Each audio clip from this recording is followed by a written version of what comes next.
South India Shopping Mall, The Wedding Mantra, Sarikotta Wedding Collection, South India Shopping Mall.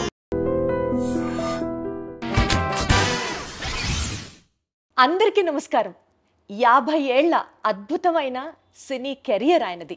ఆయనే దర్శకేంద్రుడు Shri doctor K Raghavendra Rao గారు. ఈ 50 ఏళ్ల సుదీర్ఘ ప్రయాణంలో ఎన్నో రికార్డులు, ఎన్నో బ్లాక్ బస్టర్లు, ఎన్నో అవార్డులు, అన్నిటికంటే మించి ఎన్నో అద్భుతాలు. Live life like a king.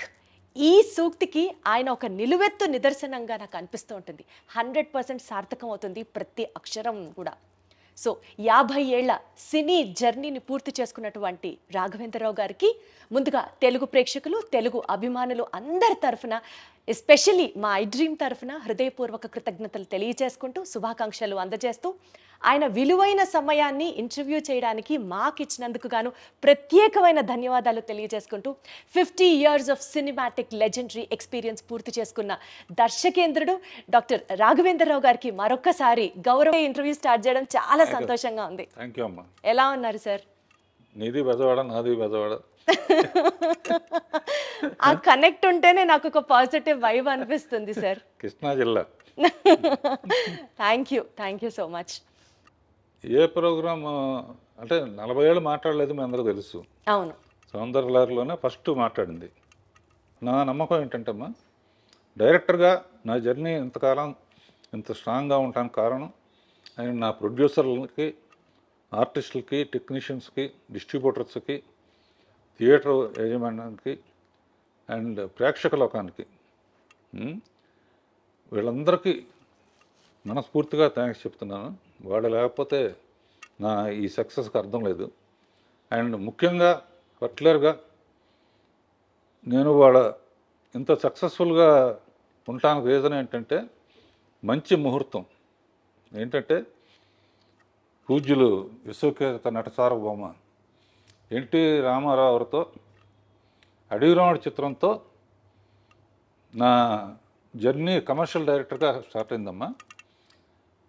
First time ఆడిటోరియంలో అడవిరాముడిలో అంతకుముందు రామారావు కనపడితే పూలు వేయటం, కొబ్బరి హారతలు ఇవ్వటం ఉండేది. ఫస్ట్ టైం ఆర్ఎస్కోబాయ్ పాటకి డబ్బులు వేయటం మొదలుపెట్టారు. అదొక రికార్డు. దానికి కారణం ఏంటంటే ఈ అవకాశం నాకు అవడానికి నేను అసిస్టెంట్ డైరెక్టర్గా ఫస్ట్ క్లాప్ కొట్టింది కూడా ఆయన మీదే. ఆయన మీద కొట్టిన క్లాప్ ఆ తర్వాత ప్రేక్షకులు కొన్ని కోట్ల మంది మన సినిమాలకి క్లాప్స్ కొడతారని అప్పుడు ఊహించలేదు నేను.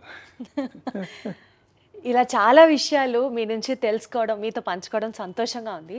ముఖ్యంగా అండి, 50 ఏళ్లలో 110 సినిమాలు చేయడం అదొక మామూలు రికార్డు కాదు. అంటే ఒక ఫిల్మ్ మేకర్గా, ఒక డైరెక్టర్గా 50 ఏళ్ళు కంప్లీట్ చేసుకున్న వాళ్ళు మేబీ హాలీవుడ్లో మనం చూసుకుంటే స్పిల్స్బర్గ్ గారి దగ్గర నుంచి, మార్టిన్ స్కార్సెస్ గారి దగ్గర నుంచి ఇట్లా కొంతమంది ఉండొచ్చు గాక, కానీ భారతదేశంలో 50 ఏళ్లలో 110 సినిమాలు, అందులో అసలు 70కి పైగా సినిమాలు 100 days కంప్లీట్ చేసుకోవడం, 26 సినిమాలు రజతోత్సవాలు పూర్తి చేసుకోవడం, 4 సినిమాలు గోల్డెన్ జూబిలీ సెలబ్రేషన్స్ పూర్తి చేసుకోవడం, ఇది కాక 4 సినిమాలకి మీరు దర్శకుడిగా ఒక పర్యవేక్షణ చేయడం, అసలు ఇవన్నీ ఒక మామూలు విషయం కాదు రాఘవేంద్రరావు గారు.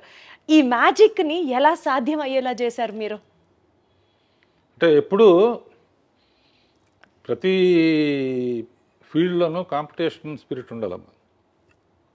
నాకు అసిస్టెంట్ డైరెక్టర్గా ఉన్నప్పటి నుంచే, అసిస్టెంట్ డైరెక్టర్ ముందు కాలేజీలో ఉన్నప్పుడు కూడా ఏంటంటే మెడ్రాస్లో ఉండేవాళ్ళం. కాలేజీకి పుస్తకాలకి ఇచ్చిన డబ్బుని సినిమాల కోసం, తెగ సినిమాలు చూడటం కోసం ఖర్చు పెట్టేవాడిని. మా ఫ్రెండ్ పుస్తకాలతో చదివి పాస్ అయ్యాను. మా ఫ్రెండ్ ఏమో 3 సార్లు తప్పాడు.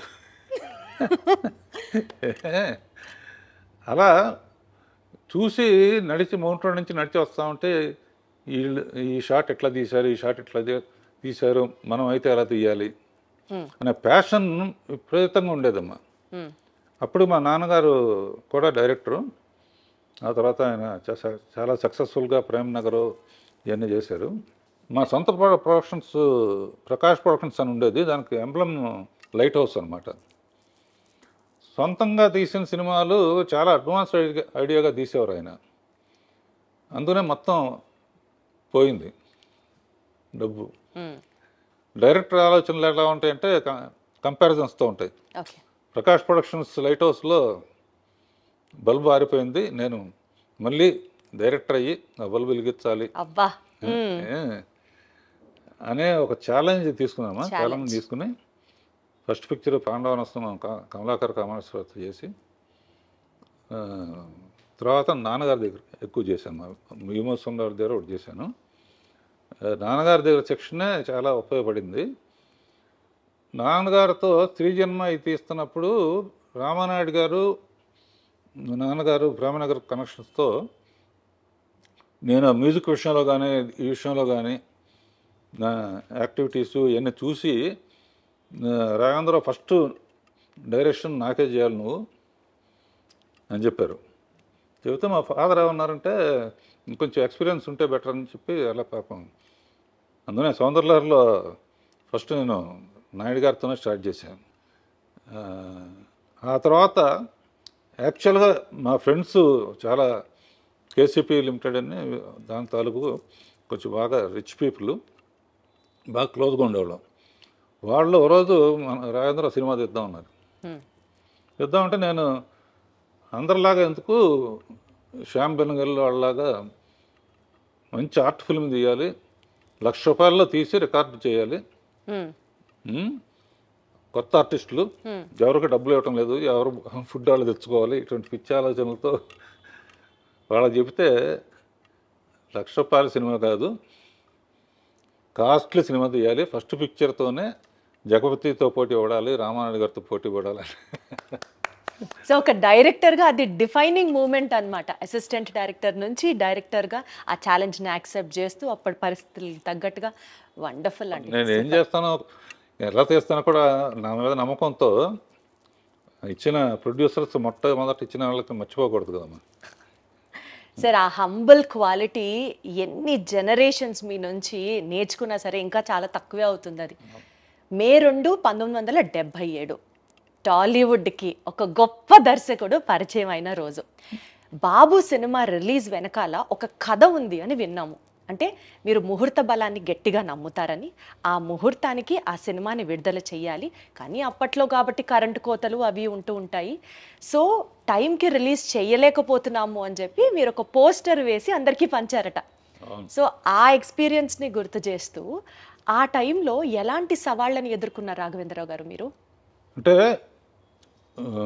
ఒకటమ్మా, ఏప్రిల్ 28 ఒకటి, మే 2 ఒకటి, మే 9 ఒకటి, ఈ 3 సెన్సేషన్.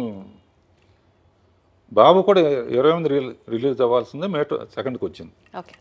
అడిగిరాముడు ఏప్రిల్ 28 అమ్మా super duper hit. Baahubali April 28 2 super duper hit. Wonderful.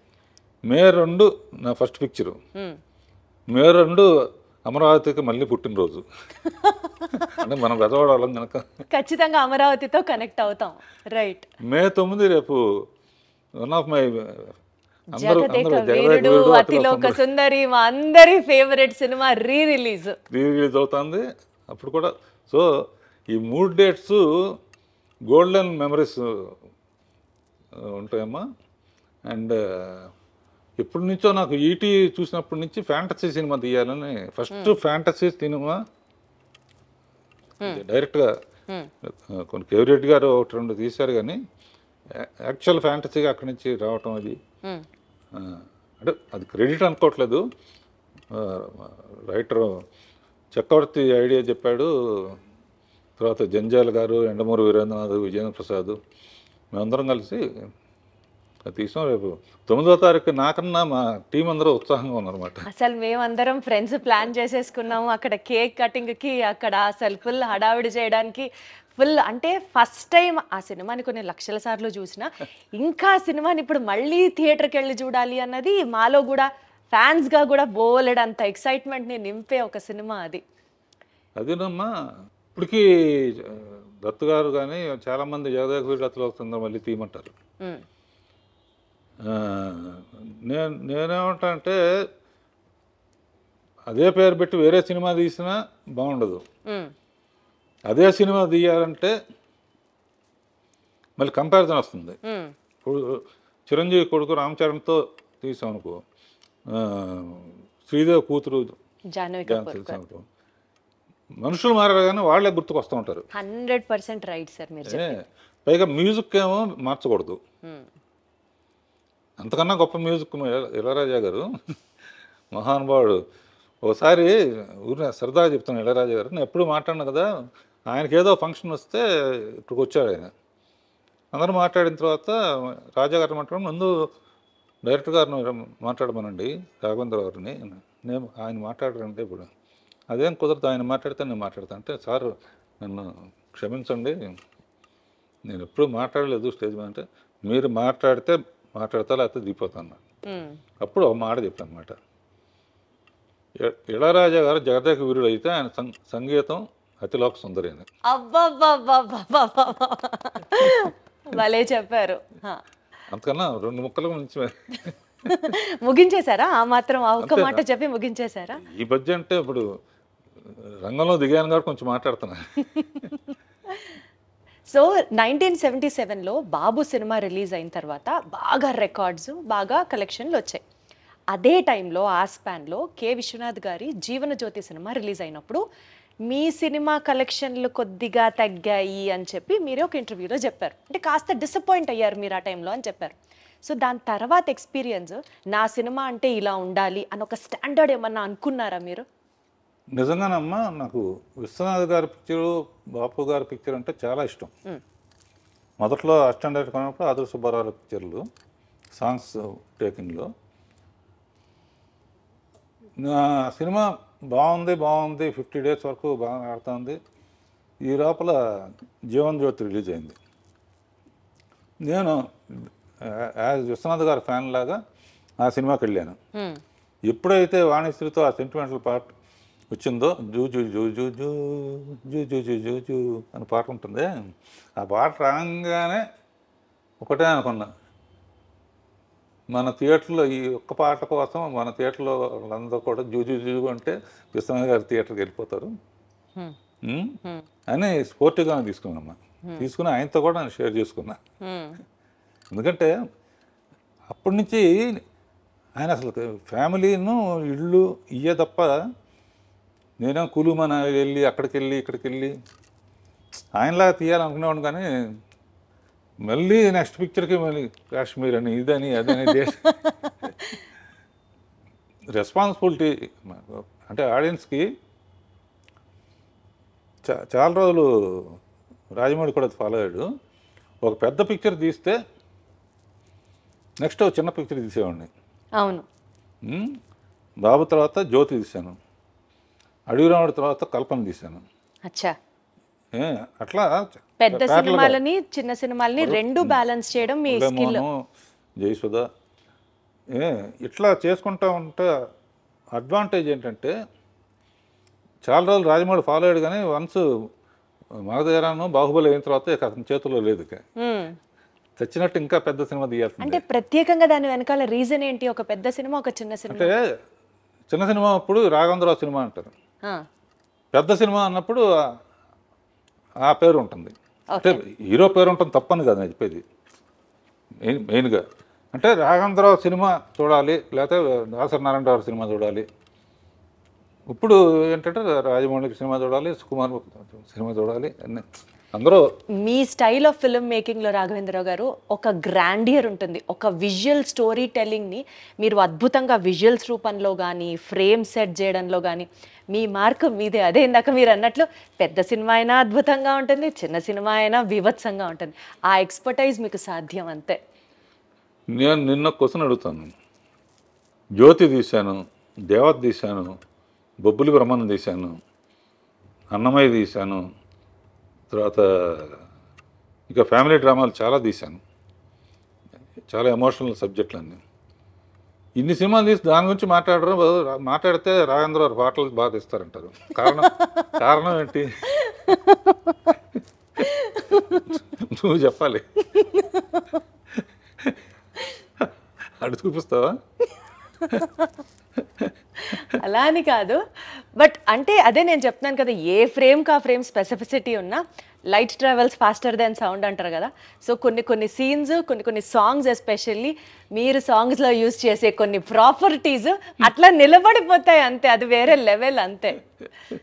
అంటే అది మెయిన్ తెలివితేటలను డామినేట్ చేసి అంటే ఇంకా మా మైండ్ని డైవర్ట్ చేసేసి మీరు చూపించే ఆబ్జెక్ట్స్, ఎస్పెషల్లీ ఫ్రూట్స్ యూసేజ్ కానీ, ఎస్పెషల్లీ ఫ్లవర్స్ యూసేజ్ కానీ మీ తర్వాతే అంతే, ఇంకా అందులో తిరుగులేదు. పూజ్యులు వెంకయ్యనాయుడు గారు కూడా ఎప్పుడైనా స్టేజ్ మీద స్వర్ణ భారత్ అనే అవును ఒక ట్రస్ట్ నడుపుతున్నారు. ట్రస్ట్ బాగా చాలాసార్లు వెళ్ళాను, బాగా నడుపుతున్నారు, బ్రహ్మాండంగా ఉంటుందని. ఆయన ఏ స్టేజ్ మీద చెప్పినా కూడా రాఘవేంద్ర సినిమా అంటే స్వర్గాన్ని నేల మీద దింపినట్టే అండి. అసలు ఒక హీరోయిన్ని ఇంత అందంగా మరి ఏ దర్శకుడు చూపించలేనంత విధంగా ఆవిడ ఎంట్రీ కానీ, మీరిచ్చే ఆ షార్ట్స్, ఆ పూలు మధ్యలో అసలు వేరే లెవెల్. రాఘవేంద్రరావు గారు అదృష్టం చేసుకొని ఉండాలంతే ఆ సినిమాలో, మీ సినిమాలో నటించాలన్నా, ఒక చిన్న భాగం అవ్వాలన్నా. నువ్వు కూడా చేద్దు కానీ ఎప్పుడైనా. ఆహా తదాస్తు, ఇది ఎప్పుడో అవుతుంది, నెరవేరాలని కోరుకుంటున్నాను నేను కూడా. అంటే ఇందాక మీరు చెప్పినట్లు ఆ జీవన్ జ్యోతి సినిమా హాల్లోంచి చూసి మీరు బయటకు వస్తూ ఉన్న తర్వాత మేబీ అదే మీ స్ఫూర్తేమో, లేడీ ఓరియంటెడ్ సినిమాలు జ్యోతి, ఆమె కథ, అమరదీపం ఇట్లాంటివి మీరు చేసినప్పుడు అప్పట్లోనే లేడీ ఆడియన్స్ని, ఫ్యామిలీ ఆడియన్స్ని కూడా టార్గెట్ చేయాలి అని అనిపించిందా మీకు? ఒక స్ట్రెచ్లో ఆ సినిమాలు తీసుకుంటూ వచ్చారు. అట్లా అనిపించే ప్లాన్ చేశానమ్మా. ఎందుకంటే జ్యోతి అయిన తర్వాత చాలామంది నాకు అన్నీ అటువంటివి ఆఫర్ చేశారు. ఆఫర్ చేస్తే నేను తొందరపడి అటు వెళ్తే ఇప్పుడు సంచి పుచ్చుకుని ఇది ఇంటర్నేషనల్ ఫిల్మ్ ఫెస్టివల్ చుట్టూ తిరిగేవాడిని. వెయిట్ చేశాను కాబట్టి అడవి రాముడు వచ్చింది. అదే కదా అసలు ఆ సినిమా కలెక్షన్లు రాఘవేంద్రరావు గారు అప్పట్లోనే 4 కోట్లు, ఇవాళ రోజున 5,000 కోట్లతో సుమారుగా అప్రాక్సిమేట్గా సమానం. అవును, జనాభా లెక్క ప్రకారంగానే. బాబోయ్, అసలు ఆ రోజులో 4 కోట్లు వసూలు చేసింది అడవి రాముడు ఫస్ట్లో. అంటే లేడీ ఓరియంటెడ్ సినిమాలు, ఫ్యామిలీ సినిమాలు చేసే మీకు అప్పట్లో ఒక మాస్, ఒక కమర్షియల్ సినిమాని తీయాలి, అప్పటి లెజెండరీ యాక్టర్ ఎన్టీఆర్ గారితో మీరు చేయడం అనేది, ఆ డెసిషన్ తీసుకోవడానికి మీకు ఇన్స్పిరేషన్ ఏంటి?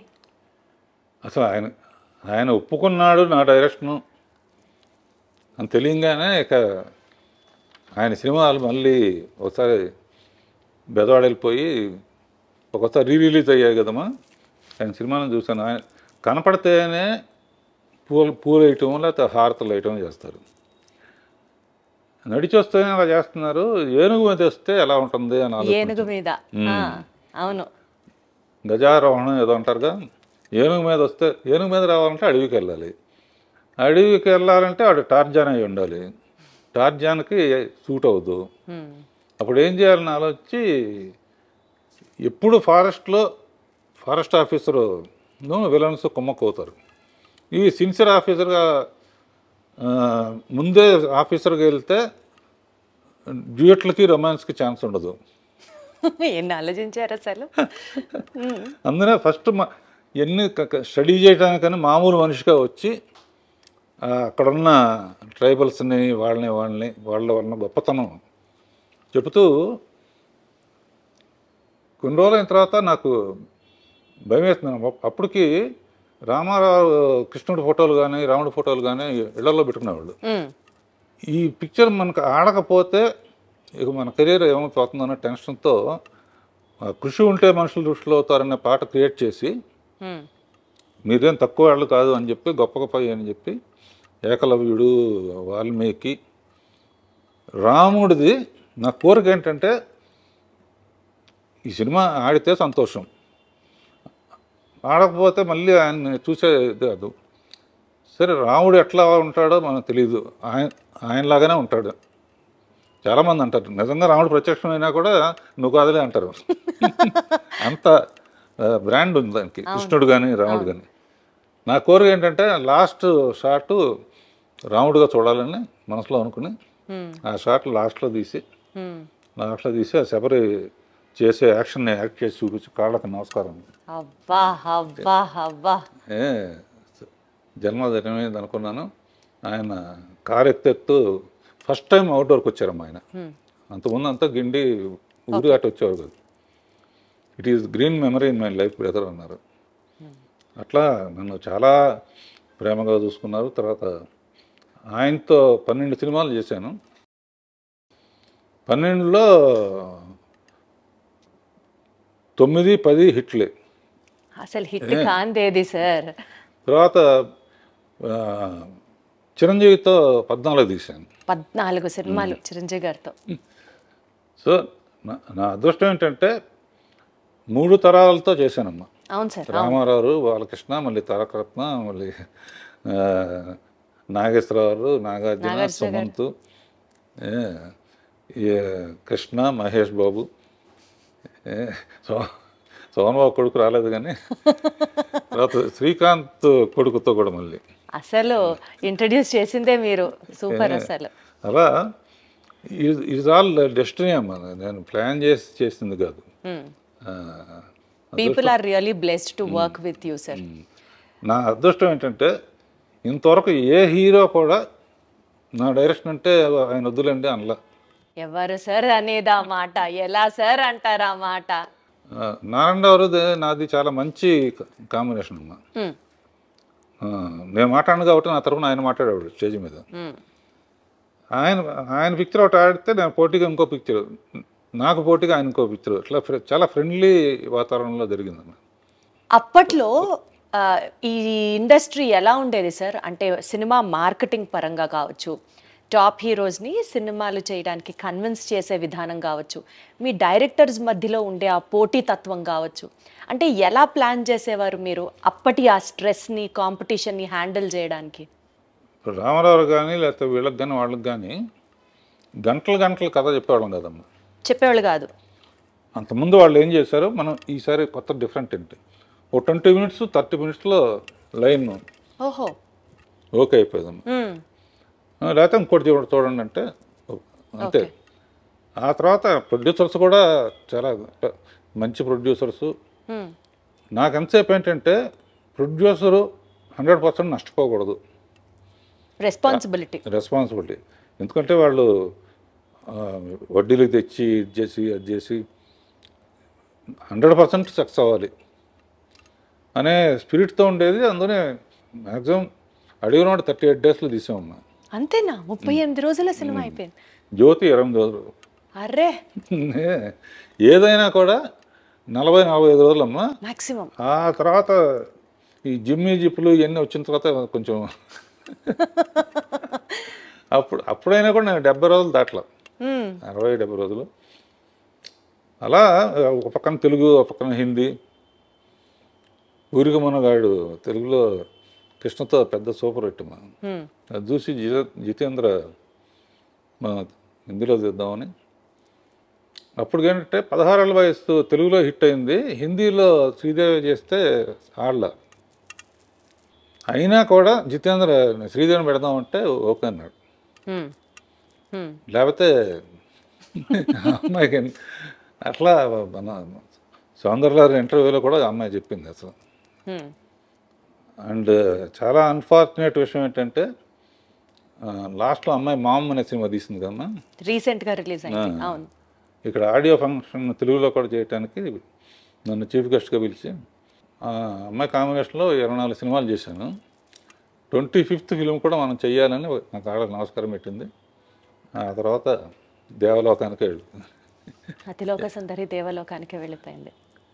చాలా ఇండస్ట్రీకి అంటే మ్యాక్సిమం సర్వ్ చేసింది. అట్లాంటి డెత్ ఉండకూడదు. అవును సార్. అవును సార్. ఇందాక మీరు చెప్పినట్లుగా శ్రీదేవి గారితో 24 సినిమాలు చేశారు, 11 సినిమాలు ఎన్టీఆర్ గారితో చేశారు, 14 సినిమాలు చిరంజీవి గారితో చేశారు. అసలు ఇట్లా చెప్పుకుంటూ పోతే ఏఎన్ఆర్ గారితో, శోభన్ బాబు గారితో, కృష్ణరాజు గారితో ఇట్లా చాలా సినిమాలు చేశారు కదా. అప్పట్లో ఆ హీరోస్లో ఉండేటువంటి ఆ చరిష్మాటిక్ ఎక్స్పీరియన్స్ మీతో ఎట్లా ఉండేది సార్? నాగేశ్వరరావు, రామారావు వాళ్ళు మా నాన్నగారు తరం అమ్మ. చాలా గౌరవంగా ఉండేది. వాళ్ళ ఎక్స్పీరియన్స్ మాతో షేర్ చేసుకోవటం. ఎందుకంటే వాళ్ళకి కూడా వాళ్ళకి ఆ టైంలో ఏంటంటే యంగ్ డైరెక్టర్స్ కావాలి వాళ్ళకి. ఎప్పుడైనా కొత్తదే సెలెక్ట్ చేసుకుంటారు కదా. అట్లా అందరూ అసలు చాలా హ్యాపీగా ఆడతా పాడతా తీసేవాళ్ళం కథల విషయంలో కానీ రిలీజ్ అయిన తర్వాత కానీ. అండ్ ఇంకో గొప్ప విషయం ఏంటంటే ఓ పిక్చర్ ఒక ఆడపోయినా కూడా ఈ డైరెక్టర్ వద్దు ఇంకో డైరెక్టర్ పెట్టుకుందాం అనే సిస్టమ్ లేదు అప్పుడు. రంగారావు కానీ ఎవరైనా కూడా హీరోలు అందరూ, చిరంజీవి గారితో కూడా నాకు హిట్లు ఉన్నాయి, ఫెయిల్యూర్స్ కూడా ఉన్నాయి. ఫెయిల్యూర్ అయిందని చెప్పి మన డిస్కౌంట్ డైరెక్టర్ వద్దు అన్నట్టు లేదు, ఈక్వల్గా షేర్ చేసుకునేవాళ్ళం. ఓకే, తప్పు జరిగింది నెక్స్ట్ కరెక్ట్ చేసుకుందాం అని. అట్లా చాలా ఫ్రెండ్ ఇప్పుడు కూడా అంతా సరదాగానే ఉంటారు. ఇప్పుడున్న జనరేషన్లో వాళ్ళు తీసే పిక్చర్లు నాకు నచ్చిందంటే డెఫినెట్గా నాకు ఫోన్ చేసి అప్రిషియేట్ చేస్తారు. చేస్తే నేనే వస్తానండి అని చెప్పి వచ్చేవారు. అప్పుడప్పుడు డైరెక్టర్స్ అందరం కలిసి ఈ బ్యాచ్ డైరెక్టర్స్ అందరూ మా ఇంట్లో పార్టీ చేసుకుంటా ఉంటున్నాం. అబ్బో, అదే అడగబోతున్నాను. అంటే డైరెక్టర్స్ ఇప్పటి వాళ్ళని మీరు అప్రిషియేట్ చేయడమో చాలా పెద్ద విషయం. ఇందాక మీరు అన్నట్లు 3 తరాల హీరోలని మీరు ఇంట్రడ్యూస్ చేశారనుకోవచ్చు, వాళ్ళతో కలిసి చేశారనుకోవచ్చు. ఎన్టీఆర్ గారి దగ్గర నుంచి, ఏఎన్ఆర్ గారి దగ్గర నుంచి ఇట్లా చెప్పుకుంటూ పోతే జనరేషన్స్ వైజ్ సినిమాలన్నీ మీరు చేశారు ఆ హీరోలతో. ఆ జనరేషన్ గ్యాప్కి మీరు ఎలా అడ్జస్ట్ అయ్యేవారు రాఘవేంద్రరావు గారు? ఎలా హ్యాండిల్ చేసేవారు? వాళ్ళతో ఫ్రెండ్లీగా ఉండేవాడు. వాళ్ళ మెయిన్గా రాఘవేంద్రరావు చాలా సీరియస్గా ఉంటారు అనుకుని వస్తారు. ఓహో, వచ్చిన తర్వాత కొంచెం మామూలుగా ఫ్రెండ్లీగా ఉంటాం, కొంచెం ఫూరిష్ జోకులు వేయటం. నా చుట్టూ కూడా ఎప్పుడు ఎంటర్టైనింగ్గా ఉండే వాళ్ళతోనే ఉంటాను నేను. చాలామంది ఇప్పుడు ఉన్న బ్యాచ్లో కానీ బయట ఫ్రెండ్స్ కానీ, సినిమా ఫ్రెండ్స్ కన్నా బయట ఫ్రెండ్స్లో కానీ సరదాగా ఏ దేశం వెళ్ళినా కూడా వాళ్ళతో వెళ్ళటం, అక్కడ ఏదో ఒకటి చేయటం, ఏం లైఫ్ని లైట్గా తీసుకోవటం. అద్భుతం. అంటే మిమ్మల్ని ఇంట్రడ్యూస్ చేస్తున్నాను అని కొంచెం ఆ భయము, ఆ బెరుకు నాకు కూడా ఉండింది. భయపడుతూ వచ్చాను, అమ్మో చాలా తక్కువ మాట్లాడతారు అనుకుంటా. కానీ కెమెరా సాక్షిగా చెప్తున్నాను, సార్ని కలిసిన తర్వాత అసలు ఇంటర్వ్యూ ఎంత జాయ్ఫుల్గా, హ్యాపీగా, అసలు నాకు ఇప్పుడు టెన్షనే లేదు రాఘవేంద్రరావు గారు. స్ట్రెస్ అంతా పోయింది, ప్రశాంతంగా మాట్లాడుతున్నట్టుంది మీతో. మెయిన్గానమ్మా ఇప్పుడు మనకు సామెత ఉంది కదమ్మా, కొత్త నీరు వస్తే పాత నీరు వెళ్ళిపోతుందని. నేను ఒక స్టేజ్లో అవును కొత్త తరం వచ్చినప్పుడు మనం సైడ్ ఇవ్వాల్సిందే, ఆపలేం కదా, ఆపాల్సిన అవసరం కూడా లేదు. మనకు డైరెక్షన్ తప్ప ఇంకేం తెలియదు. బిఏకి పెద్ద ఉద్యోగం రాదు. నెక్స్ట్ తెలిసింది ఏంటి అని ఆలోచిస్తే డ్రైవింగ్ తెలుసు. చాలా రిచ్ మ్యాన్ దగ్గర డ్రైవర్గా పనికొస్తాను తప్ప డైరెక్షన్ తప్ప ఏమీ తెలియదు. అప్పుడు ఆలోచించి అప్పుడే రామోజీరావు ఈటీవీ అన్నీ పెట్టారు. సీరియల్స్ చేసి శిష్యులకు అప్పచెప్పి రష్ చూసి అప్పుడప్పుడు షూటింగ్ దగ్గరికి వెళ్ళి మ్యూజిక్ చేసి సినిమాలాగానే ఉంటుంది అని శాంతినివాసం అని మొదలుపెట్టి రాజమౌళిని డైరెక్టర్గా పెట్టాము. ఓ, అలా మీరే ఇంట్రడ్యూస్ చేశారా? అంతకుముందు నాకు చంద్రబాబు గారు ఎలక్ట్రానిక్ మీడియా అడ్వైజర్గా నాకు అవకాశం ఇచ్చినప్పుడు రాజమౌళి, ముళ్ళపూడి వర, గంగరాజు వీళ్ళందరూ కూడా యాడ్స్ చేసేవాళ్ళు సోషల్ అవేర్నెస్ కోసం. అద్భుతంగా చేసేవాడు రాజమౌళి. అప్పుడు శాంతినివాసం కథ అనుకుంటే అతనే మొత్తం కథని అవుట్లైన్ చెప్పాను. అతను 1000 ఎపిసోడ్లకు సరిపడా. సో అప్పుడప్పుడు సెట్కి వెళ్ళేవాడిని. నేను అనుకున్న చెప్పిన తర్వాత రష్ వచ్చిన తర్వాత చూస్తే నేను చెప్పిన దానికన్నా బాగా తీసేవాడు. సో అక్కడి నుంచి ఇక కాన్ఫరెన్స్ వచ్చి స్టూడెంట్ నెంబర్ 1కి నేను పర్యవేక్షణ చేసి తన డైరెక్టర్గా పెట్టారు. పెట్టినప్పుడు ఊరినే అతను సక్సెస్ఫుల్గా 2-3 సినిమాలు అయిన తర్వాత ఆర్కే నుంచి వచ్చావు కదా, నీకు ఎప్పుడు వీలుంటే డబ్బులతో నాకు పని లేదు, నీకు ఎప్పుడు వీలుంటే అప్పుడు నాకు కూడా ఒకటి చేయంటే ఆఖరికి బాహుబలి అని గిఫ్ట్గా ఇచ్చాడనమాట. నేను మా అల్లుళ్ళు కలిసి తీసాం. సో ఇప్పుడు అంటే ఇప్పుడు సరే ఆ తరం అయిపోయింది. సీరియల్స్ తరం ఇప్పటికీ జరుగుతుందమ్మా. 25 ఏళ్ళ నుంచి ఆ సీరియల్స్ అన్నీ కూడా ఒక స్టాండర్డ్, ఒక క్వాలిటీకి ఒక నిదర్శనం లాగా తీస్తున్నారు మీ బ్యానర్ నుంచి వచ్చేటువంటి ఆ సీరియల్స్ కానివ్వండి. తర్వాత మా అన్నయ్య కోరిక మీద ఆర్కే ప్రొడక్షన్స్ అని పెట్టి ఫస్ట్ చేస్తే నందమూరి రామారావు బ్రాండ్ ఉండాలని చెప్పి బాలకృష్ణ అడగానే బాలకృష్ణ హ్యాపీగా మా డేట్స్ అడ్జస్ట్ చేసి ఇచ్చాడు. అలా ఆర్కే బ్యానర్లో మా అన్నయ్యతో అల్లరమొగుడు అల్లరిపోయాడు, కొన్ని ఫెయిల్ అయినా కొన్ని సక్సెస్ఫుల్గా. అండ్ మా అన్నయ్య గారి పిల్లలు మా పిల్లలు అందరూ కలిసే పెరిగారు కనుక అంతా జాయింట్ ఫ్యామిలీ లాగా. సక్సెస్ఫుల్ జాయింట్ ఫ్యామిలీ అంటే మీరు ఎక్కడి నుంచి వచ్చారంటే రాఘవేంద్రరావు గారు, ప్రాపర్గా ఆ ఫ్యామిలీ ఎథిక్స్, బాండ్స్, లైఫ్లో కొన్ని వాల్యూస్ ఇవన్నీ పాటిస్తూ ఈ స్థాయికి వచ్చారు కాబట్టి మేమందరం ఇవాళ రోజున అంత గౌరవంగా గర్వంగా మీ వైపు చూస్తాం. That's all because of your brought up, మీ వాల్యూస్, మీ ఎథిక్సే ఇవన్నిటికీ కారణం అనిపిస్తుంది నాకు. మిమ్మల్ని ఇలా కలవడం, ఇంటర్వ్యూ చేయడం అసలు నాకు వేరే లెవెల్గా ఉంది. మీ సినిమాలో చాలా వేరియేషన్స్ ఉంటాయి. యాక్షన్, డ్రామా, కామెడీ, రొమాన్స్, జానపదం, మైథాలజీ, ఇలా చెప్పుకుంటూ పోతే లిస్ట్కి కామా కామా కామా యాడ్ చేసుకుంటూ వెళ్ళాలి. వీటిల్లో మీకు బాగా నచ్చిన జానర్ ఏది? నాకు అన్ని జానర్స్ ఇష్టం అమ్మా, ఏది చేసినా సిన్సియర్గా చేస్తాను. అసలు కామెడీను గ్లామర్ లేకుండా అసలు ఆలోచన అసలు ముందు కామెడీ గ్లామర్ లేకుండా సినిమా ఉండదు అసలు. ఎందుకంటే జస్ట్ అబ్జర్వ్, అన్నమయ్య సినిమాలో కూడా 2 క్యారెక్టర్స్ని పెట్టి గుండు హనుమంతరావు బ్రహ్మానందాన్ని పెట్టి, అంటే తర్వాత మోహన్ బాబు, సేఫ్టీ అంటే అన్నీ ఉండాలి అనే ఒక స్ట్రాంగ్ బిలీఫ్ మనకు. రాఘవేంద్రరావు గారి సినిమా అంటే ప్రేక్షకుడికి ఫుల్ మీల్స్ అంతే. అది మెయిన్ ఉద్దేశం. ఎప్పుడన్నా హారర్ కానీ, సస్పెన్స్ థ్రిల్లర్ కానీ అలాంటివి ట్రై చేశారా అండి? అసలు మీకు ఇష్టమా అవి? హారర్ సినిమా చూస్తే తల దించుకుంటాను నేను. అది దెయ్యం వస్తుందని తెలియగానే డాన్ మ్యూజిక్ రాగానే ఇట్లా చూడండి అనమాట. ఆ సౌండ్ అయిపోయిన తర్వాత లేస్తాను. ఊరిని శాంపుల్కి వేటగాళ్ళు ఒట్టి నిజం హారర్ కాదు, ఒక బంగ్లాలో నుంచి నేను వేయడం ఇది పాటలాగా ఇది పువ్వులు పూయిన తోట అని ఫైనల్గా వాళ్ళ మదరే విడిపిస్తాడని. అంతకన్నా హారర్ జోన్లోకి వెళ్ళారు అసలు. అది చూడండి, అసలు థియేటర్కి వెళ్తాను, అది ఆ ఎపిసోడ్ వచ్చినప్పుడు మొట్ట తల తెంచుకుంటాను అనమాట. అదొకటి, గొంతులో క్యాన్సర్, సిగరెట్లు ఏమన్నా కూడా తల ఉంచుకుంటారు. సో అసలు అలాంటివి కూడా చూడరు, అంటే ఏదైనా అన్ప్లెజెంట్ అనిపించింది అసలు చూడరు యూజువల్గా. బాధ వేస్తుంది, వచ్చింది ఎంటర్టైన్మెంట్ కోసం. Got it. సో అయితే మీరు అనేకమైనటువంటి ప్రసిద్ధ మ్యూజిక్ డైరెక్టర్స్తో కూడా పనిచేశారు. మీ సినిమా అని అంటే మ్యూజిక్కి ఒక ప్రత్యేకమైన స్థానం ఉంటుంది అన్నది మాకు అర్థమైపోతుంది. మ్యూజిక్ పట్ల మీకున్నటువంటి కమాండ్ అనుకోవచ్చు, లేకపోతే మీకు అది ప్రత్యేకమైన ఇంట్రెస్టా? మ్యూజిక్ ద్వారా కూడా ప్రజల్ని ఒక కనెక్షన్లోకి తీసుకొచ్చేస్తారు మీరు. ఏంటి మీకు అంత మ్యూజికల్ సెన్స్? మీ రూమ్లోకి రాగానే రాఘవేంద్రరావు గారు ఆ పక్కన ఆ కీబోర్డ్ అది చూసి కూడా అబ్బా నా క్వశ్చన్ కరెక్ట్గా అడుగుతున్నా నేను అని అనిపించింది. మీకు మ్యూజిక్ అంటే అంత ప్రత్యేకమైన ఎఫినిటీ దేనికి? మొదటి నుంచి ఫస్ట్ పిక్చర్స్ అన్నీ చక్రవర్తి చేశాడమ్మా. చక్రవర్తి నేను క్లోజ్ ఫ్రెండ్స్ అనమాట. అతనికి హార్మోనీ కానీ సరిగమలు కానీ తెలియదు, బాండ్ గిఫ్ట్ అంటారే, ఏ లైన్ ఇచ్చినా కూడా ట్యూన్ కట్టేస్తారన్నమాట. సో చక్రవర్తితో జర్నీ మ్యాక్సిమం 30-40 సినిమాలు చేసామమ్మా.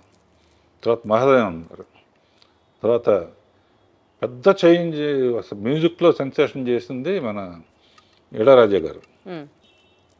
కోటితో చేశాను, విద్యాసాగర్తో చేశాను, రాజేశ్వరరావుతో చేశాను, సత్యం గారితో చేశాను. అండ్ 24 పిక్చర్స్ 23 పిక్చర్స్ అయినాయి. కేరాణితో నా కాంబినేషన్ సెన్సేషనల్ హిట్స్ అన్నీ. ఎందుకంటే మా ఇద్దరికి మంచి అండర్స్టాండింగ్ అర్థమైపోతుంది ఆ కెమిస్ట్రీ మాకు వినేటప్పుడు హాల్లో. ఇప్పుడు ఏ సినిమా అయినా సరే కేరాణి లేకపోతే నేను పని చేయలేను అనమాట.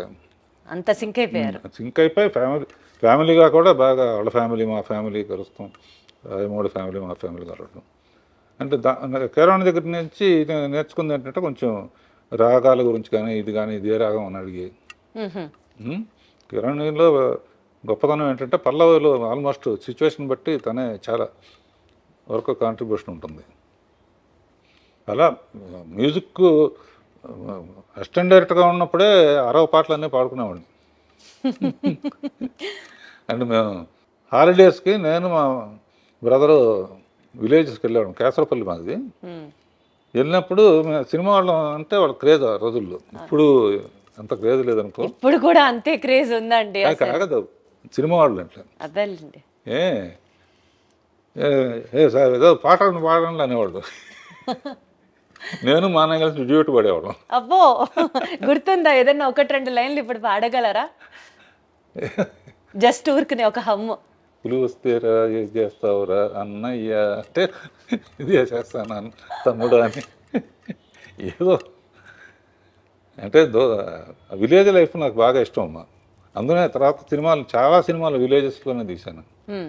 సో ఇండస్ట్రీకి అండి హీరో విక్టరీ వెంకటేష్ గారి దగ్గర నుంచి, శ్రీదేవి గారి దగ్గర నుంచి దగ్గర 70 మంది హీరోయిన్లని, 25 మంది స్టార్ హీరోస్ని, ఎందరో దర్శకుల్ని పరిచయం చేసిన మీకు వాళ్ళలో చూసిన వెంటనే ఈ క్వాలిటీ డెఫినెట్లీ వీళ్ళని షైన్ చేసేలా చేస్తుంది అని మీరే ముందర అనలైజ్ చేసుకుంటారా? వాట్ క్వాలిటీ ఏం చూస్తారు మీరు వాళ్ళలో ఇంట్రడ్యూస్ చేసే ముందు? హీరోకి అడ్వాంటేజ్ ఏంటన్నా అన్నీ తనే చేస్తాడు. ఇంట్రొడక్షన్ కానీ, డ్యాన్సులు కానీ, నథింగ్, ఫైట్లు కానీ, విలన్తో పోరాడి ప్రజల కోసం ఏదో చేయటం. సో హీరోయిన్స్ కేవలం అందంగా చూపించాలనేది మైండ్లో. ఆల్రెడీ అందంగా ఉన్నా కూడా ఒకసారి రాజమౌళి ఒక ఇంటర్వ్యూలో నన్ను అడిగాడు, మేము చాలా పాటల్లో హీరోయిన్ బాగా అనుకుంటామండి, మీ దాంట్లోనే ఎక్కువ బాగుంటారు, కారణం ఏంటి అన్నారు. అట్లా నేను ఏమన్నా అంటే హీరోయిన్ రాగానే ఫేస్ ఎంక చూడండి నేను అసలు అనగానే అందరు గొల్లు నవ్వారు. అంటే సరదాకని చెప్పి ఏంటంటే ఎవరు పూర్తిగా అందంగా ఉండరమ్మా. కొంతమంది నవ్వు బాగుంటుంది, కొంతమంది కళ్ళు బాగుంటాయి, కొంతమంది.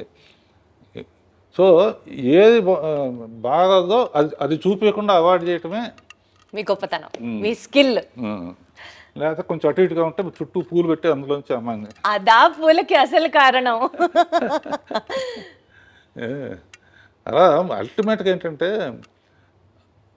లక్షాధికారికైనా రిక్షావాడికైనా సరే వాళ్ళు చెయ్యలేని చూడలేని తెర మీద కనపడితేనే, పర్టికులర్గా కింద స్థాయి వాళ్ళు అయితే మటుకు వాళ్ళే శ్రీదేవితో డ్యాన్స్ చేసినట్టు, వాళ్ళే జయసుతో డ్యాన్స్ చేసినట్టు, వాళ్ళే విజయశాంతితో డ్యాన్స్ చేసినట్టు ఊహించుకుంటారు.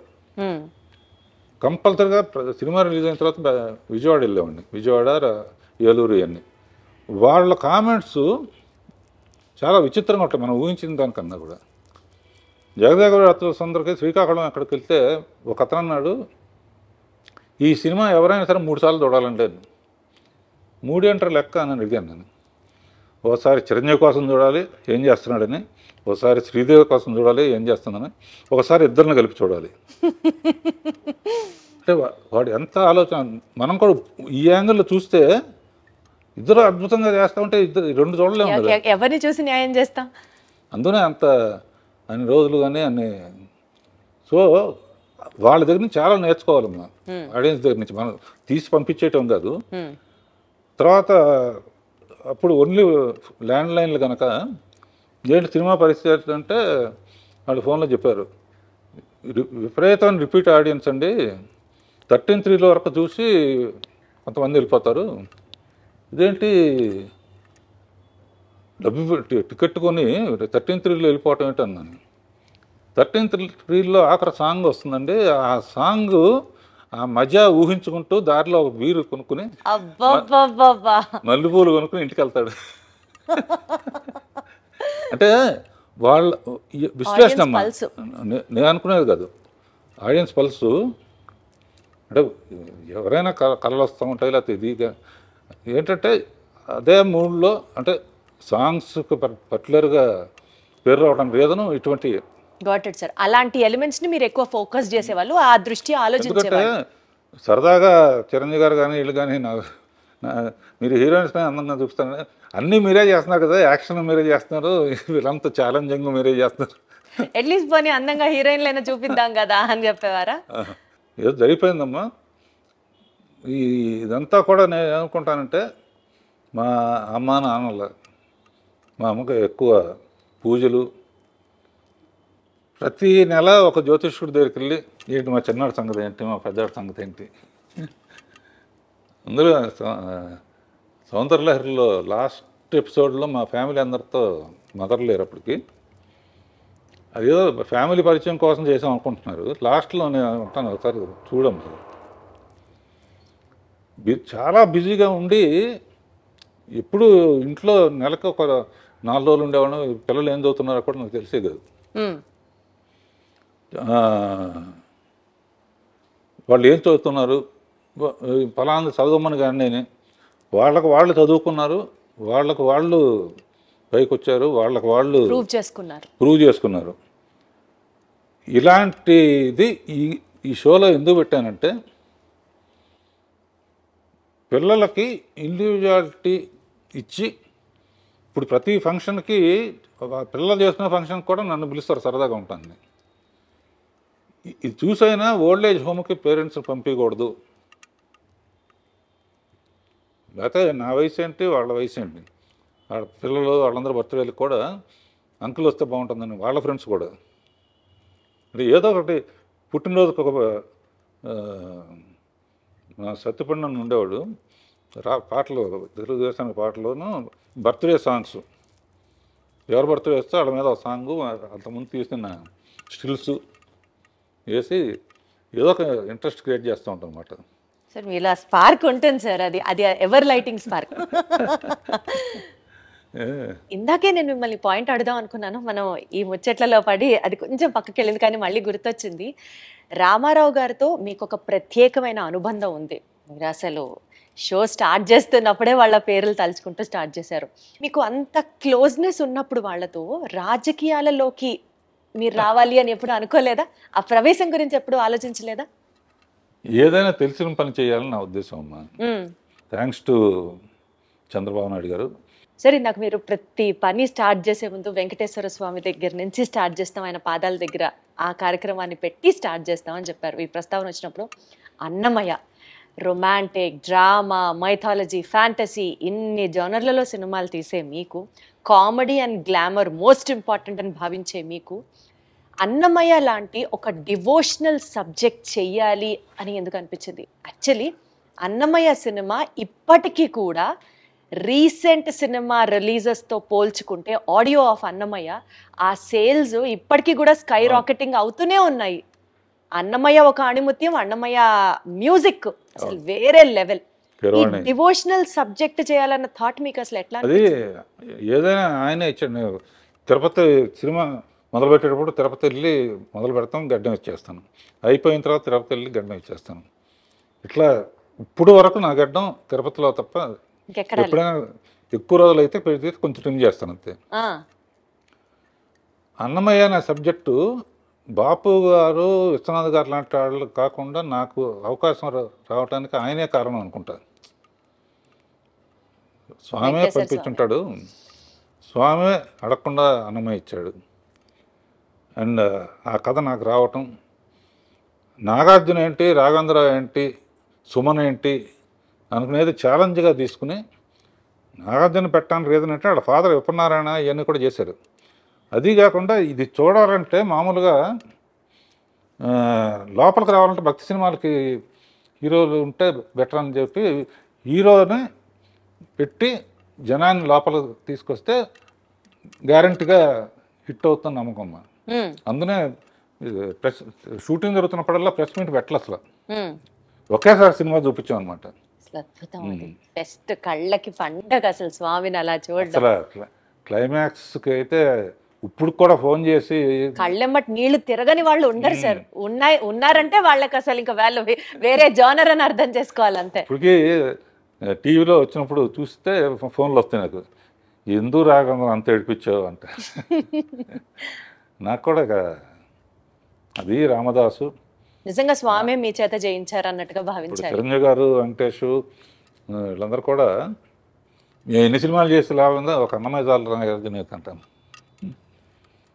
అండ్ మనం బాధ్యతగా తీసుకుని ఇంట్రడ్యూస్ చేసిన వెంకటేష్ కానీ, మహేష్ బాబు కానీ, అల్లు అర్జున్ కానీ, వీళ్ళందరూ వాళ్ళ టాప్ పొజిషన్లో ఉన్నందుకు అంతకన్నా మనకేం కావాలి?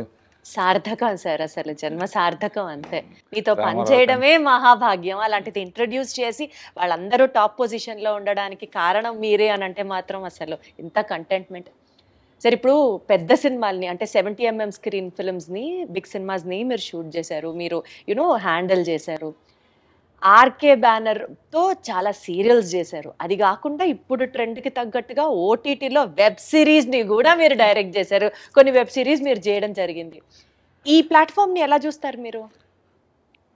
అప్పుడు సీరియల్ మొదలు పెట్టిన అప్పుడు ఐడియా అందుకు వచ్చిందని చెప్పాను కదా, కొత్త మొత్తం అయిపోయిన తర్వాత నాకు బ్లాంక్ అయిపోయానమ్మా.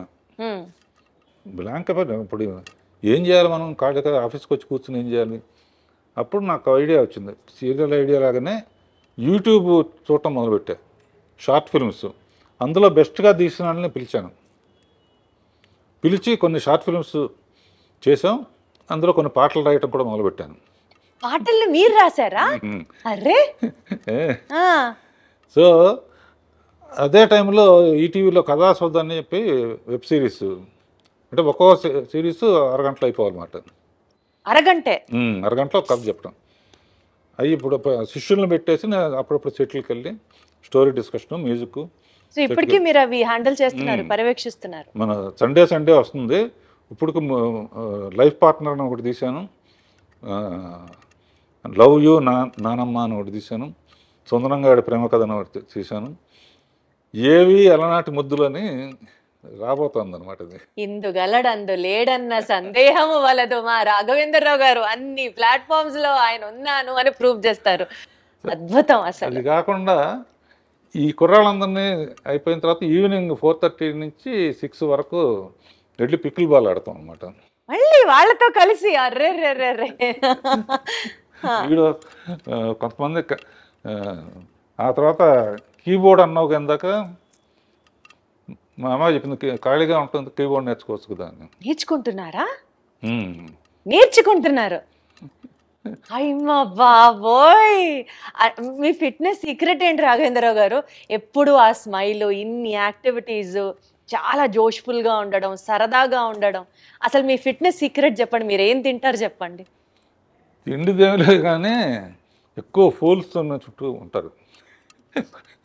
మరి హార్వర్డ్ యూనివర్సిటీ, ఇది జేసీ మిల్లర్, ఇటువంటివన్నీ కత్తిపండని లేకపోతే ఈడని ఆడని ఊరిని జోకులు వేసుకుంటూ నవ్వటం చాలా ఇష్టం నాకు, నవ్వించటం కానీ. అందుకనే భరణీను బ్రహ్మానందం వీళ్ళు కొంచెం పొయిటిక్ ఇది ఉందన్నమాట. నేను 2-3 కొటేషన్స్ అందరూ రాస్తున్నాక మనం ఎందుకు రాయకూడదని చెప్పి అందులో కూడా మనం అనుకున్నవన్నీ జరిగి ఉంటే ఇప్పుడు జరిగినవన్నీ మనం అనుకున్నవి కావు. మనం అనుకున్నవన్నీ జరుగుంటే ఇప్పుడు జరిగినవన్నీ మనం అనుకున్నవి కావు. నువ్వు అంతేగా అంతేగా అంతేగా. అది కాకుండా లైఫ్ని ఇంత లైట్గా తీసుకుంటేనే సీరియస్గా ఉంది, సీరియస్గా తీసుకుంటే ఎలా ఉంటుందని. అంతేగా, అదొకటి నాకు చాలా ఇష్టమైంది. అది మెయిన్ అనమాట.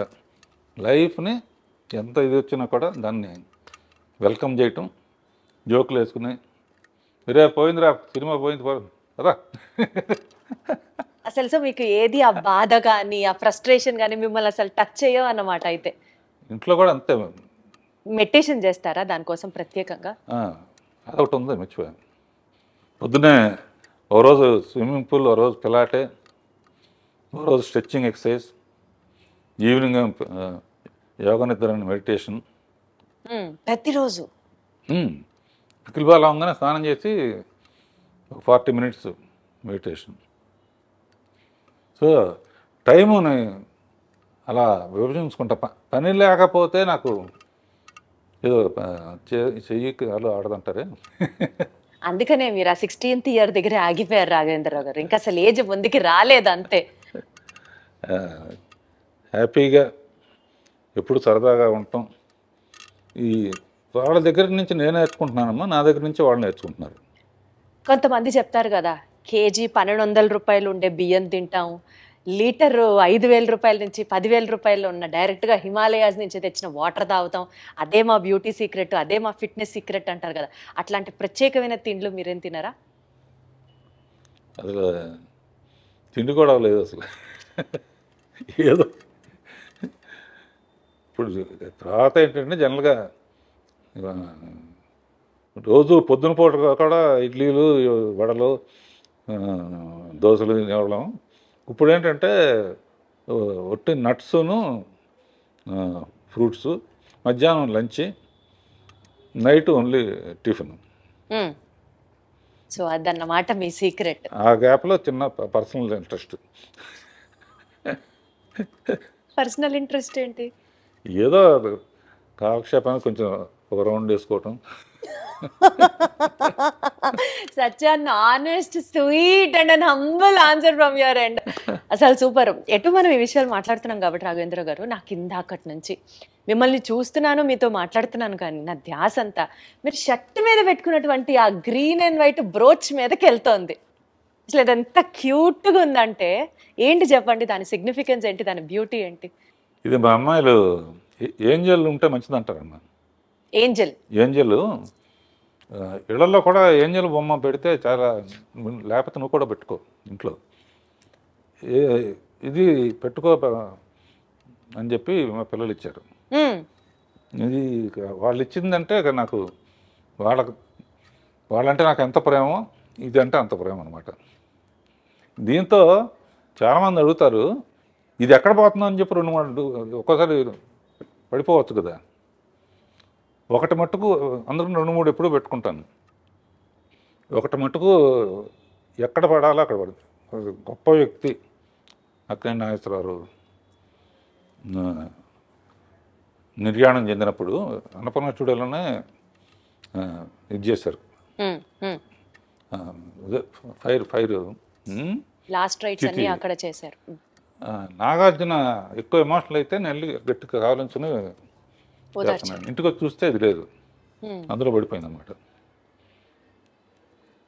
అందుకనే ఎప్పుడు సేఫ్టీకి దానికి నేను చాలా హ్యాపీగా ఫీల్ అయ్యాను. ఒక గొప్ప వ్యక్తికి ఇలా అనేక మెట్టు మీద మెట్టు. ఎల్వి ప్రసాద్ గారు అనేవారమ్మా. అంటే ఆయన సినిమాలో చైల్డ్ ఆర్టిస్ట్గా కూడా చేశాం. నేనంటే బాగా ఇష్టం ఆయనకి. రాఘవేంద్రరావు సినిమా పెద్ద హిట్ అయిందని వాళ్ళ అబ్బాయి చెప్పాడు అనుకో, రాఘవేంద్రరావు ఎంత పైకి వెళితే ఎక్కడం ఇది పడిపోకుండా ఉండడం బాధ్యత, పడిపోకుండా చూడటం. ఎంత హైట్ వెళ్తే అంత బాధ్యత పెరుగుతుంది. అట్లా is a beautiful journey all over. ప్రత్యేకంగా అండి, సీనియర్ ఎన్టీఆర్ గారితో మీరు చేసిన ప్రతి సినిమాలో ఆడియో బ్లాక్ బస్టర్ హిట్ అంతే. చక్రవర్తి గారు మ్యూజిక్ అనుకోవచ్చు, లేకపోతే వాట్ ఎవర్, కారణాలు ఏంటో మీరే చెప్పాలి. కానీ అసలు ఆ పాటలకి మీరు దగ్గరుండి రాయించుకునేవారా, లేకపోతే ఎన్టీఆర్ గారే రాసేవారా? అసలు ఏంటి ఆ మ్యాజిక్? యాక్చువల్గా అమ్మా, ఇందాక చెప్పినట్టు రామారావు పిక్చర్ రాగానే ఎట్టి పరిస్థితుల్లో సక్సెస్ చేయాలి అన్నది ఒక అప్పటికేంటంటే నాగేశ్వరరావు డ్యాన్స్లు అంటే బాగా విపరీతంగా స్టెప్పులు విజిల్స్ చేసేవాళ్ళు. రామారావుకి అంత సాంగ్స్ అప్పుడు మిగతా వర్షిప్ ఉండేది, కానీ ముందు అది కూడా కవర్ చేయాలని చెప్పేసి నా బిలీఫ్ ఎప్పుడు సాంగ్ హిట్ అవ్వాలన్నా ఇది చెప్తున్నా దాని లీడ్ సీన్ బాగుండాలి. సో సాంగ్స్లో ఆయన ఫెయిల్ అవ్వకూడదు అనుకుని ఆరేసుకోబాయి పారేసుకున్నాను అనే అడవి రౌండ్ల పాట మాధవన్ గారు మ్యూజిక్. ఆ పాట అప్పుడు ఏంటంటే హీరో కోసం పరిగెత్తుకుంటూ వస్తుంటే నీళ్ళలో పడిపోతుంది. ఆయన వచ్చే లోపల ఆరేసుకోవాలని చెప్పి లీడ్ అలా తీసుకు ఈ లోపల ఆయన వచ్చేస్తున్నాడు. ఆడియన్స్ ఎంత మంచి వాళ్ళు అంటే వస్తామంటే చీర ఎగిరిపోయింది. చెట్టు నుంచి వేసుకోబోయి పారేసుకున్నానంటే ఓ ఏళ్ళలో డబ్బులు అంటే టేక్ ఆఫ్ ఉంటేనమ్మా. అక్కడి నుంచి ఇక ఆయన పాటల్లో కూడా ఆయన కూడా అందులో కృషి ఉంటే మనుషులు ఋషులు అవుతారులో ఎన్లైట్మెంట్ ఆఫ్ సోషల్ ఇది ఒక మోటివేషనల్ సాంగ్. మోటివేషన్ సాంగ్, తర్వాత కోకిలమ్మ పెళ్ళికి అనేది, తర్వాత మేజర్ చంద్రకాంత్ పుణ్యభూమి నా దేశం పాట అసలు మేజర్ చంద్రకాంత్లో పుణ్యబోధన నా దేశం. ఎక్కడికి వెళ్ళినా సరే ఆగస్టు 15th జనవరి 26న ఈ పాట ప్లే అవ్వకుండా భారతదేశంలో ఎక్కడ ఉండదు అంతే. అదిను ఆయన అందులో కూడా అన్ని గెటప్పులు శివాజీ అల్లూరి సీతారామరాజు ఆయన అనేవాడు, బ్రదర్ చాలామంది చేశారు జాగ్రత్త అని. అంటే అల్లూరి సీతారామరాజు కట్టబొమ్మను కూడా ఇస్తాం కదా, శివాజీ గణేష్ చేశారు. కమిట్మెంట్ అంటే ఆయన గెటప్లన్నీ ఆయన గద తయారు చేసిన అన్ని డిజైన్ ఆయన ఇస్తాడు. ఎన్టీఆర్ గారే డిజైన్ చేసేవారా? బాగా ఆ వీర ఇప్పుడు సాంగ్లో చూసి తెలుస్తుంది. కట్టబ్రహ్మన్ గెటప్ సంకెళ్ళతో మొత్తం ఇట్లా బంధిస్తుంటే దాన్ని చీల్చుకొని నడవాలి ఆయన. మన ప్రొడక్షన్ వాళ్ళు ఉంటాయి, కార్లో కంఫర్టబుల్గా ఉండదని ప్రొడక్షన్ తెప్పించుకుని టిఫిన్ క్యారియర్లో నింపుతామే, అందులో ఎక్కొచ్చాడు ఆయన. ఎక్కొచ్చి ఇట్లా దిగితే అట్లా కదా. ఓ బెంగళూరు ప్యాలెస్లో తీసాం, ఎవరు కట్టాలిరా పన్ను. అమ్మో ఇక ఆయన టాపిక్ సౌందర్యలో టాపిక్ వచ్చినప్పుడు నేను తట్టుకోలేక ఏడ్చేసాను. ఇప్పుడు కూడా లైట్గా మీ కళ్ళు చెమరుస్తున్నాయి, అర్థం అవుతుంది. అంటే నాకు ఆయన లేకపోతే అసలు అంటే అంత బాగా చూసుకున్నారు. నేను అందుకనే చెప్తున్నాగా, ఫస్ట్ ఆయన మీద క్లాప్ కొట్టడమే నాకు నా ముహూర్తం అంటారే, గొప్ప ముహూర్తం అన్నమాట నా జీవితానికి. అందుకనే ఆయన దేవుడిలాగా జీవితంలో మర్చిపోలేని. మీరు అలాగా ఇప్పటికే తలుచుకుంటూ సందర్భం వచ్చినప్పుడు అల్లా ఆయనకి కృతజ్ఞతలు చెప్పడం అంటే మీ గొప్పతనం అంతే. పాటల ప్రస్తావన వచ్చింది కాబట్టి శ్రీదేవి గారితో మీరు 24 సినిమాలు చేశారు. అసలు మీరు చేసినటువంటి హిట్ సాంగ్స్ గురించి మాట్లాడుకుంటూ వెళ్తే ఒక ఎపిసోడ్ మొత్తం దాని గురించే చేయాలి. But one of my favourites కానీ ఈ జనరేషన్లో కూడా ఈ ఇన్స్టాగ్రాము, ఫేస్బుక్, యూట్యూబ్లో రీల్స్ అని చేస్తూ ఉంటారు. ఇప్పటికీ ఎవర్ ట్రెండింగ్ సాంగ్ సిరిమల్లె పువ్వా. అసలు ఎంత బాగుంటుందో ఆ పాట. ఈ పాట వెనకాల ఉన్నటువంటి కొన్ని జ్ఞాపకాలని పంచుకోండి సార్. శ్రీదేవిది హిస్టరీ అమ్మా, ఎవరికి జరగనే. మా ఫాదర్ పిక్చర్లో చైల్డ్ ఆర్టిస్ట్, నేను అసిస్టెంట్ డైరెక్టర్. నిద్రపోతా ఉంటే షార్ట్ రెడీ అని చెప్పి ఎత్తుకుని తీసుకొచ్చి యాక్ట్ చేయించాడు. ఒకసారి కొన్ని నాకు ఇచ్చేసేవారు ఆయన, నువ్వు చేసురా అని. మౌంట్ రోడ్లో ఎంఐ రోడ్డు దాటు అడవాడిగా రావాలి. నేనేంటి మనకు ఛాన్స్ దొరికింది బాగా తీయాలని చెప్పి అప్పుడే లైట్స్ వచ్చినాయి అనమాట. నేను ఇట్లా ఊపుతాను, నువ్వు పరిగెత్తుకొచ్చా అన్నాను. లైట్లు గ్రీన్ పడింది, ఊపాను. కార్లలో వస్తాయి, ఆ సెన్స్ పోయింది. అయ్యో లక్కీగా ఆ షాట్ కూడా అందులో ఉంటుంది. జస్ట్ ఎడ్జి తగిలి పడిపోయింది. పడి అన్కాన్షియస్ అయిపోతే ఎత్తుకుని నాకు జైలు ఇవన్నీ కనపడి అనమాట. అయ్యో ఏమవుతుందా, ఏ రిస్క్ అవుతుందా. అలా స్టార్ట్ అయ్యింది. ఆ తర్వాత పెద్దమ్మాయి అయిన తర్వాత ఫస్ట్ అటు ఇటుగా ఉన్నాయి. తమిళ్ 14-15 బాగా. సో దానికన్నా బాగా తీయాలన్న ఛాలెంజ్తో ఆ సిరిమల్లె పువ్వ పాట ఒరిజినల్లో కూడా భారతరాజు గారు చాలా బాగా తీశాడు. నేను ఇందులో నా ఇది బొప్పాస్కాయ దానికి ఏ ప్రోగ్రాంకి వెళ్ళినా కూడా కంపల్సరీగా నాకు ఆనందం ఏంటంటే శ్రీరామనవమికి రామదాస్ పాటలు వేస్తారు, కొండ మీద అన్నమయ్య పాటలు వేస్తారు. ప్రోగ్రామ్స్లో ఆగస్ట్ 15th అంటే మేజర్ చంద్రకాంత్ పాటలు సిరిమల్లె పువ్వ అబ్బనీతేందబ్బా. అసలు ఆ పాట గురించి మీరు చెప్పద్దు. బ్లూ కలర్, నేను చిరంజీవి గారి బర్త్డే సెలబ్రేషన్స్ది ఒక ఈవెంట్ హోస్ట్ చేశాను. ఆ ఈవెంట్కి వెళ్ళేటప్పుడు నా కాస్ట్యూము శ్రీదేవి గారి కాస్ట్యూము, బ్లూ చీర, బ్లూ బ్లౌజు, ప్లెయిన్ అనమాట. ఎగ్జాక్ట్గా అవ్వనీతి అని దెబ్బ నాకు అది కళ్ళ ముందర ఉంటుంది. నాకే కాదు, చాలా మందికి వీరాభిమానులు ఉన్నారు ఆ పాటకి. అలా పాటకి ఛాలెంజ్ అమ్మా.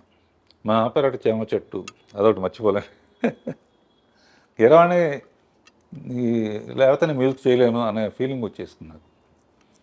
ఈ 50 ఇయర్స్ బ్లాక్ బస్టర్ ఇయర్స్గా మాకు అందించి మీ మొత్తం ఎక్స్పర్టైజ్ కానివ్వచ్చు, మీ స్కిల్ కానివ్వచ్చు, సినీ రంగంలో మీరు పెట్టినటువంటి, మీరు చూపించినటువంటి, మీరు చేసినటువంటి సర్వీస్ మాకు బోలెడన్ని ఎక్స్పీరియన్స్ని మిగిల్చడంతో పాటు సార్, ఎంత ఎదిగినా ఒదిగి ఉండాలి అన్న ఒక నేచర్, అండ్ మోస్ట్ ఇంపార్టెంట్లీ లైఫ్ని సీరియస్గా తీసుకోకుండా సరదాగా తీసుకుంటే అంతకంటే బ్యూటీ ఇంకొకటి లేదు అన్నది చెప్తూ, రెస్పాన్సిబిలిటీతో పాటు మోస్ట్ ఇంపార్టెంట్లీ మీరు పెట్టినటువంటి హార్డ్ వర్క్ నెక్స్ట్ జనరేషన్స్కి డెఫినెట్లీ ఒక ఇన్స్పిరేషనల్ పర్సనాలిటీగా మీరు నిలుస్తారు, ఉండిపోతారు మా మనసుల్లో.